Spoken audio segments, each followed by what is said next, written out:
If you don't do it, nothing's possible. If you try to do it, at least you have the hope. You had that third failure in a row. Did you think, I need to pack this in? Never.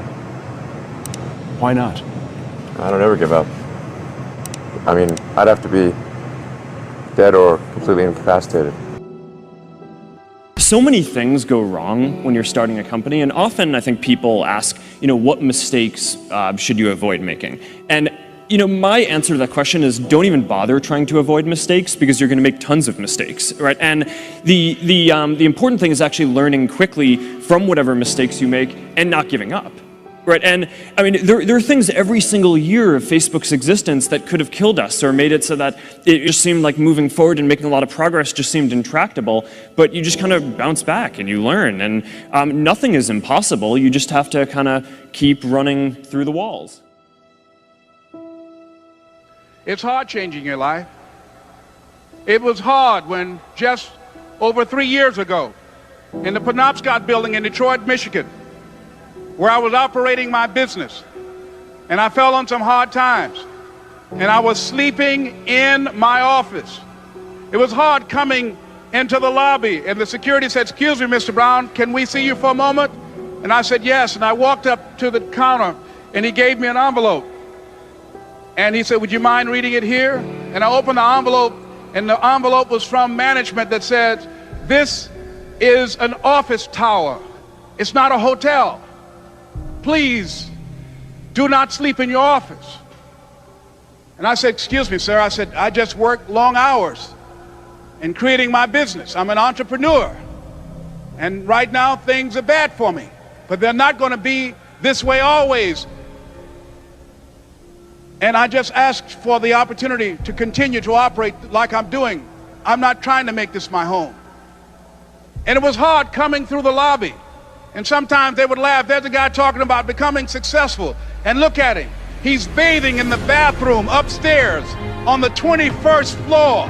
He sleeps on the floor. Him and 2 other dreamers up there. Look at him. It was hard, ladies and gentlemen, coming to speak to people. And I was facing financial difficulties in my own life. I was behind on my bills and my dreams, and I'm saying to them, you can live your dream. It was hard, ladies and gentlemen. It was very difficult to pick myself up each day believing that I could do it. There were times that I doubted myself. I said, "God, why is this happening to me? I'm just trying to take care of my children and my mother. I'm not trying to steal or rob from anybody. Why did this have to happen to me?" It was very hard. And here's what I want to say to you.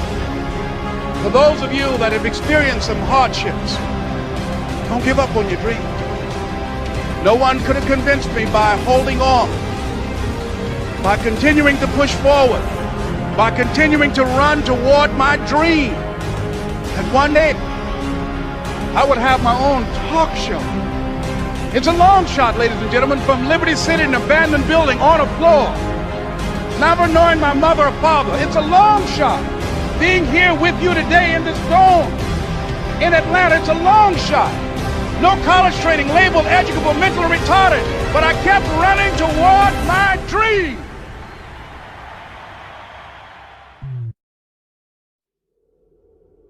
You tried to get into 3 colleges. Each time they rejected you. No, I tried. There's an examination that young people, if you want to go university, you have to take the examinations. So I failed 3 times. Right. But a lot of fail. I failed for funny things that I failed a key primary school test for 2 times. And I failed 3 times for the middle schools. And you will never believe in Hangzhou, my city, there's only 1 middle school that lasts only 1 year.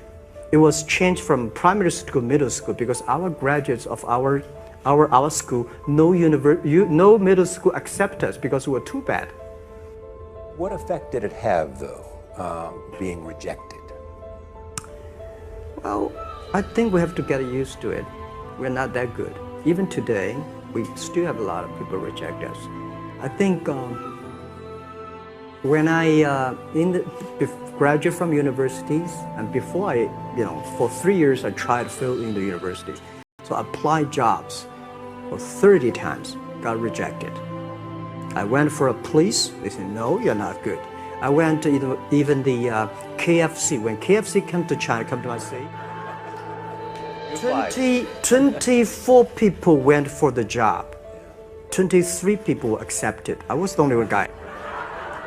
And we went for police. 5 people, 4 of them accepted. I was the only guy that I received it. So to me, being turned down, rejected. Oh, by the way, I told you that I applied for Harvard for 10 times, rejected. Nothing works the first time. When you try something new, it probably won't work. When you try something new several times, it probably won't work. And the turning point in my life came when I would hear good ideas, and I was so eager to be successful in selling, I would run out and try the ideas that wouldn't work. I'd try a way of getting an appointment or answering an objection or closing a sale. It wouldn't work. And my natural response, and I think just to be disappointed. And then I realized nothing works, at least the first few times. So I decided I would try a new idea 5 or 10 times before I passed judgment on it. I would not just try it once and quit like most people do, and that changed my whole life. It was a turning point in my life because I realized from then on, if you've got a good idea and you've got a good goal and you want to double your income and improve the quality of your life and you have to try new things in order to get new results, it's not going to work the first time. So you say, well, that didn't work, try something else and try something else and try something else. Now, if you try, only 2 things can happen. What are they? Succeed or fail. If you succeed, you do more of it. If you fail, you learn from it, get smarter, and try it again. So you cannot lose by taking action. You can only lose by not taking action. Practice faithful persistence. It means never, ever, ever give up. Chicken Soup for the Soul was rejected by 144 publishers. 144 publishers said, we don't want to publish a collection of short stories. The title's stupid, Chicken Soup for the Soul. What does that mean? People don't buy collections of short stories. There's never been, successful chain of doing that. So literally, we spent 14 months trying to find a publisher. And we'd go to New York with our agent, and eventually our agent gave us the book back and said, I can't sell this. So we went to the National Booksellers Association convention down in Anaheim. We went from booth to booth to booth for 3 days. And there were 4,000 publishers represented there. And we go, would you publish our book? Would you publish our book? Would you publish our book? And we got no, no, no, no, no. It was late on the 3rd day that a little publisher from Florida, after we'd gotten over 144 rejections, said, we'll read it. And then they said, we said, well, how many copies do you think we'll sell? After they said, yeah, we'll buy it. A couple weeks later, they said, we'll publish it. And they said, well, maybe 20,000 if we're lucky. And we said, our goal is to sell 1.5 million in a year and a half. Now, have you ever told someone your dream and had them laugh out loud at you? He laughed out loud. Now, if we had given up after 100 publishers had said no, I wouldn't be standing here today. Wouldn't have happened. And so you've got to be willing to persevere. Because we didn't take no. See, when the world says no, you say next. Let's practice that. If I say no, you say yes. Absolutely. There's only 5 or 6 billion people out there you can go and ask, right? There's over 4,000 publishers just here in the state of California. So what we have is this endless possibility, but you have to persevere. It's as if the universe tests our commitment. And so today we have 147 titles in print. We sold over 115 million copies. We're in 47 languages. And over $1 billion worth of Chicken Soup for the Soul books have been sold worldwide. So if you're willing to decide what you want, believe it's possible, consciously envision the future, feel the feelings of what it would feel like if you had achieved this goal, you can have anything, and then you take action, both obvious actions and inspired actions. You can do anything.